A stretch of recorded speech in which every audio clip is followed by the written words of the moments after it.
em programas anteriores já falamos alguns pontos. Creio que o Senhor deseja que compreenda a palavra profética. Dependa unicamente do Espírito Santo, desde que o Espírito Santo te exponha as Escrituras. E fomos por aí, né?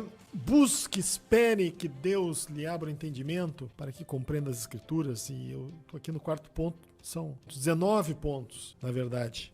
Você pode conferir os programas anteriores através do Spotify ou do YouTube. Digite programa Profecia do Apocalipse. Bem, nós continuamos hoje, então, onde paramos ontem. Nós estamos no capítulo 12 de Apocalipse, fazendo uma jornada, digamos assim, superficial, olhando o livro de fora, vamos dizer assim, sem entrar no estudo do livro, vendo os textos, mas mencionando os textos, mas não buscando referências ou fazendo muita explicação. Apenas para que você, meu querido ouvinte, possa ter uma visão global, uma visão geral das coisas que são escritas no livro de Apocalipse. O 19º ponto que estamos tratando é compreender a narrativa que o Espírito Santo faz no livro de Apocalipse. Então, nós podemos e devemos entender como o Espírito de Deus faz a sua narrativa. Caso contrário, não entenderemos a mensagem do livro. Capítulo 12, onde trata a mulher e o dragão. Bom, há muita coisa sendo dita sobre esta mulher, e no programa de ontem eu falei aqui que a identidade dela, ou seja, o que ela representa. Esta mulher representa o corpo coletivo dos filhos de Deus, tanto aqueles que estão no paraíso neste momento, aguardando a primeira ressurreição, como aqueles que estão sobre a face da terra e ainda aqueles que irão se converter um dia. Podemos citar até o período dos 1000 anos. Muitas pessoas vão nascer e vão ser inseridas, vão fazer parte deste corpo coletivo dos que a Bíblia chama de remidos, que serão aqueles que vão viver na Nova Jerusalém com Deus por toda a eternidade. Serão sacerdotes e reis, reinarão sobre o universo para todo sempre. Então essa mulher aqui representa esse corpo coletivo. Bem, alguns pensam que ela representa Israel. Já vimos muitos comentários de pessoas dizendo que essa mulher representa Israel. Bem, no capítulo 12, no versículo 17, diz assim: Irou-se o dragão contra a mulher, tratando da mesma mulher, e foi pelejar contra os restantes da sua descendência, os que guardam os mandamentos de Deus e têm o testemunho de Jesus. Bem, aqui no versículo 17, então, nós encontramos que os descendentes desta mulher são aqueles que têm o testemunho de Jesus. A pergunta que eu faço é a seguinte: aqueles que têm o testemunho de Jesus, eles são descendentes de Israel político, do povo da nação de Israel político? Claro que não. Nós não podemos dizer de maneira alguma que a igreja é descendente do Israel político, dos judeus. A igreja não é descendente dos judeus, de jeito nenhum. Quem fundou a igreja é o próprio Senhor, através da sua obra na cruz. Mas a igreja não é descendente de Abraão? Sim, a igreja é descendente de Abraão, mas nós, igreja, somos os filhos da fé de Abraão.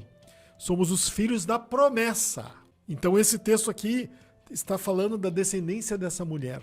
De quebra nos diz quem é a mulher, ou melhor, quem ela não é. Ela não pode ser Israel. Alguns comentaristas pensam que esta mulher se trata de Israel. Eles falam isso porque diz que essa mulher está grávida e que o seu filho é um filho varão e ele é arrebatado para junto do trono de Deus. Bem, este filho varão é interpretado como se fosse Jesus, que nasce da nação de Israel, né? Mas isso não é uma verdade, porque o livro de Apocalipse não é histórico. O que nós estamos vendo aqui no capítulo 12, esta mulher e o dragão, não nos relata um fato passado a este tempo. Vou repetir, o livro de Apocalipse não é histórico, mas profético. Jesus disse que iria mostrar a João as coisas que iriam acontecer, e não as coisas que já aconteceram. Então, no ano 90 depois de Cristo, quando João teve a revelação, no ano 90 depois de Cristo, Jesus já havia morrido na cruz. Jesus já havia ascendido ao céu. Ele já havia subido ao céu e voltado para o Pai. Então não tem sentido, nós não podemos atribuir a este filho varão que está relatado aqui no capítulo 12, porque essa mulher se encontra grávida, tendo dores de parto, sofrendo tormentos. Então nós não podemos dizer que este filho varão é Jesus, que nasce de Israel, ou alguns podem até ir um pouquinho mais além na sua imaginação, dizendo que nasce de Maria e que essa mulher aqui representa Maria, mãe de Jesus. De maneira nenhuma.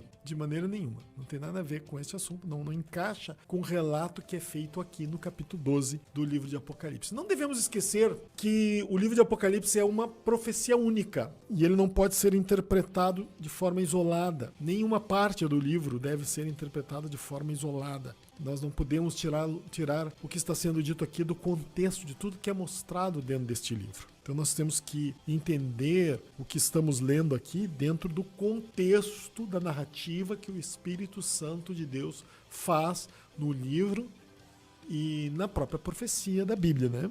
Então, esta mulher que tem uma coroa de 12 estrelas na cabeça, essa coroa de 12 estrelas representa ou mostra a relação que ela tem com os homens salvos, aqueles que foram salvos no tempo dos patriarcas, inclui Abraão, Isaac, Jacó, Moisés e todos os demais, Davi, e todos aqueles que foram salvos na antiga aliança. Ela é vestida de sol. O sol fala daqueles que foram salvos no tempo da graça. Nós sabemos pela Bíblia que a graça vai permanecer até o momento do arrebatamento. Pessoas serão salvas depois disso, é verdade, como acontecia no Antigo Testamento, ou até antes de Abraão, da aliança que Deus fez com Abraão, antes daquele período de Noé até Abraão, pessoas foram salvas também. E pessoas serão salvas, então, depois do arrebatamento. Agora, a mulher vestida do sol fala-nos da relação que esta mulher tem com os remidos do tempo da graça. Jesus é o sol da justiça. Quando Jesus aparece para João, seu rosto resplandece como o sol. O sol fala do Senhor aqui. Então, essa mulher vestida do sol simboliza o revestimento da justiça de Deus, que vem unicamente através de Jesus Cristo. Nós todos somos vestidos do sol, podemos dizer. Nós que estamos aqui na terra, nós que fazemos parte da igreja, nós somos vestidos do sol, somos os crentes vestidos do sol, vestidos da justiça de Deus, ou revestidos, né? Seria mais apropriado dizer assim. Bem, aqui também então diz que ela tem a lua, eu estou repetindo o que falei ontem, né? Que ela tem a lua debaixo dos seus pés. A lua nos fala da relação desta mulher com aqueles que foram salvos naquele tempo onde não havia uma plena revelação da salvação ainda. Onde as pessoas eram salvas, sim, porque de Adão até Abraão houve salvação, né? Pessoas eram salvas, mas se sabia pouco sobre isso. Não havia muita revelação. Não havia uma luz muito grande, vamos dizer assim.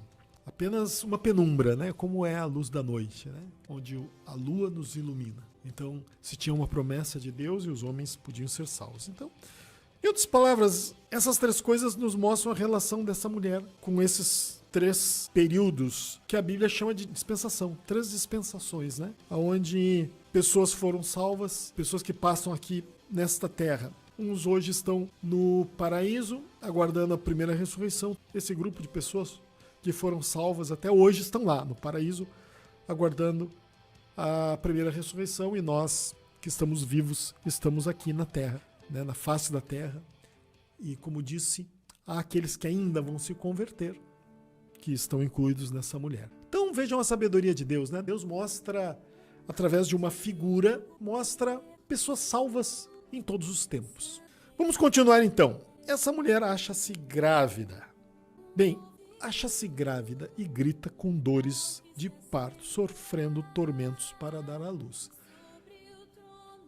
E aí o seguinte, a pergunta é: quem é este filho varão? Se nós continuarmos lendo o texto, eu não vou ler agora, viu, queridos, para não confundir, porque se eu ficar lendo aqui, aí todo mundo vai ficar assim, ó, mas e aquilo ali, e aquilo ali, e aquilo outra coisa, e aquilo, pera agora, e aí confunde tudo, né? Então eu não vou ler. Você tem a Bíblia em casa, pode ler. Se você está no seu carro, depois chega em casa, lê lá, Apocalipse 12. Ouça de novo o programa, fica gravado, nós postamos na internet, está no Facebook também, na linha de tempo aqui da rádio, e daqui amanhã ou depois já está na internet, no Spotify. Você pode então pegar os detalhes. Agora, quem é esse filho varão? A pergunta é a seguinte: quem é esse filho varão? Bom, esse filho varão são os cristãos obedientes à palavra de Deus, aqueles que vão participar do arrebatamento. Esse destaque, dizendo que esta mulher está grávida, nos mostra o momento do arrebatamento, que aqueles que vão participar do arrebatamento já são vistos por Deus. já estão aqui na Terra, já está próximo deste momento, então já estão até definidos, já se sabe quem são esses. Porque uma vez que começar o juízo, aqueles que não estão prontos para o arrebatamento já estão também separados. A parábola das 10 virgens nos mostra que essa mulher ela é separada. Essa mulher aqui, ou os cristãos da terra, os que estão aqui vivos, claro, eles são separados. Quando o juízo começar, as virgens prudentes, aquelas que têm azeite em suas lâmpadas, já estão definidas. E as nécias também. Hoje nós estamos, preste atenção, meu amado, hoje nós estamos definindo a qual grupo nós vamos pertencer. Quando você acorda de manhã, durante o teu dia, as nossas decisões, como nós lidamos com as questões relacionadas à tentação, ao pecado, a tudo aquilo que tenta nos atrair para longe de Deus, o congregar, se vamos ou não congregar. Alguns cristãos não querem congregar, acham que não precisam congregar. Quanto engano! E alguém vai dizer assim, né, mas a igreja, tem tanta pessoa imperfeita na igreja, mas tu também é imperfeito, meu querido. Nós também somos imperfeitos, nenhum de nós é perfeito. Busque um lugar para congregar, ore a Deus, vença esta barreira. Vença essa barreira de ficar aí isolado. A Bíblia diz que aquele que se isola levanta-se contra o verdadeiro conhecimento e se ensoberbece. Muito triste isso. Nós precisamos uns dos outros. Precisamos estar junto com os irmãos, precisamos estar orando, precisamos participar da ceia. Precisamos ter um pastor, alguém que responde diante de Deus sobre nós. Foi isso que Deus fez. Ah, não precisa ter pastor sim. Precisamos ter alguém que nós dizemos assim, ó, eu me submeto a essa pessoa. Ele pode puxar minha orelha, ele pode dizer, olha aqui, ó, te afasta do pecado, ó, tu tá errado. Nós temos que permitir que Deus use pessoas para tocar nossa vida, para nos abençoar, para nos conduzir. Então, este filho varão aqui, apesar de o termo ser usado no singular, o filho varão, são os vencedores. A palavra de Deus fala dos vencedores no próprio livro de Apocalipse. Diz que aquele que vencer herdará todas essas coisas. Não um vencedor no sentido que muitas vezes é falado por aí, que tu é um vencedor. A pessoa até tem pecado, está dizendo assim, ó, os outros estão dizendo para ele, tu é um vencedor, tenha fé, como Davi, tu vai vencer Golias. Não, pera só um pouquinho. Tinha muitos israelitas lá naquele tempo de Davi, só que quem havia andado na presença de Deus, quem vivia em comunhão com Deus foi Davi. Os outros não. Não adiantava um daqueles homens enfrentar o gigante pela fé. Nós gostamos muito de falar de Davi, mas temos que ver todo o contexto, da onde Davi veio. O que Davi fazia? Davi temia Deus. Depois, mais adiante, ele fraquejou, nós sabemos a história toda. Mas naquele momento ali, onde ele estava começando, ele era um homem temente a Deus. É verdade, sim, nós vencemos os gigantes pela fé, Deus nos dá vitória, se nós andarmos retamente, vivermos no temor do Senhor. Se não andarmos retamente, vai vir castigo, isso sim, vai vir a disciplina, vai vir puxão de orelha, porque a Bíblia diz que o pai corrige o filho que ama. Eu sei que muitos não gostam de ouvir isso, mas é a verdade. É a verdade. Deus corrige o filho que ama, repreende aquele a quem quer bem. E quem é de Deus ouve isso e aceita, né? Gosta até, diz assim, é mesmo, isso é verdade. Bem, filho varão aqui é a igreja que vai ser arrebatada, que está identificada nessa mulher, né? Esse dar à luz, que aqui fala, ó, achando-se grávida, grita com dores de parto, sofrendo para dar à luz. É o tempo dos 3 anos e meio que antecedem o arrebatamento. Começa o juízo, tem 3 anos e meio até o arrebatamento, e essa mulher então vai sofrer tormento para dar à luz. Puxa vida, o que está falando aqui? Que nesses 3 anos e meio a igreja vai sofrer. A igreja vai sofrer. Não vai ser fácil. Nós não gostamos muito de ouvir isso, né? Nós não gostamos de ouvir que os cristãos vão passar por sofrimento. Isso soa para alguns até heresia, até falsa profecia. Bem, meus queridos, meus amados, vamos ler a Bíblia. Jesus disse, no mundo tereis aflições, O começo da história da igreja foi com aflições. João, quando... Olha, não dá para tirar isso aqui da Bíblia, não dá para arrancar esta passagem da Bíblia. João, as 7 igrejas que se encontram na Ásia, graça e paz.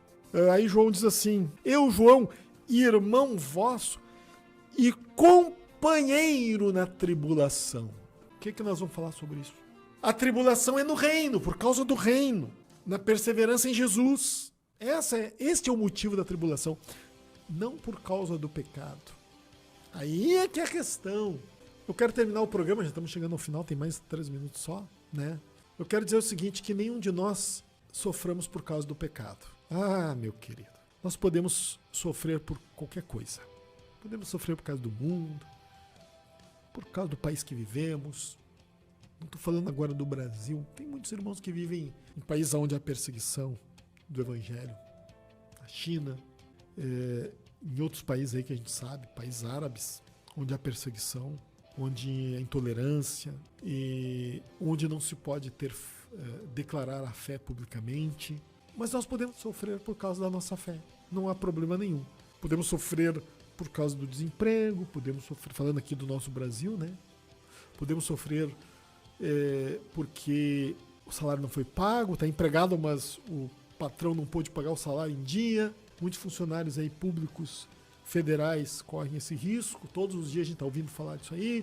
O nosso presidente falando, se não for aprovada a reforma da Previdência, daqui a um tempo o Brasil não vai ter como saldar os seus compromissos, nem investir, nem em saúde, nem em educação, nem em segurança. Tudo isso traz sofrimento para nós, ok? Até podemos passar por isso. Agora, sofrer por causa do nosso pecado, porque estamos pecando, isso não. Ainda que nenhum de nós sejamos achados assim. Vamos aproveitar aqui o tempinho que nos resta para orar e voltamos amanhã aqui explicando Apocalipse capítulo 12. Muito interessante essa explicação. Ela tem que se enquadrar dentro de tudo que é dito em todo o livro de Apocalipse e em toda a Bíblia. Não pode estar fora do contexto. Tem que estar dentro de tudo que está escrito. Tem que se encaixar perfeitamente com as Escrituras. E aí nós vamos saber que estamos no caminho certo. Vamos orar.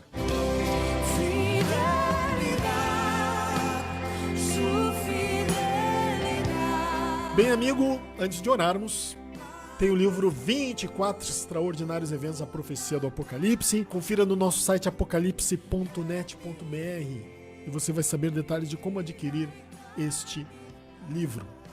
Vamos orar. Pai, obrigado pela tua presença. Ó Senhor, que cada vez mais a igreja esteja atenta às coisas que vão acontecer e seja bem-aventurada por ler, por ouvir o que o teu Espírito Santo fala e guardar no coração. Oh Deus, obrigado pelo teu grande amor. Que a igreja esteja cada vez mais quebrantada, que aqueles que estão perto de nós, nossos irmãos, nossos amigos, aqueles que possam saber dessas coisas. E aqueles que estão longe, Senhor, que possam conhecer através das nossas vidas que Jesus veio ao mundo para salvá-los. Em nome de Jesus oramos e agradecemos. Amém.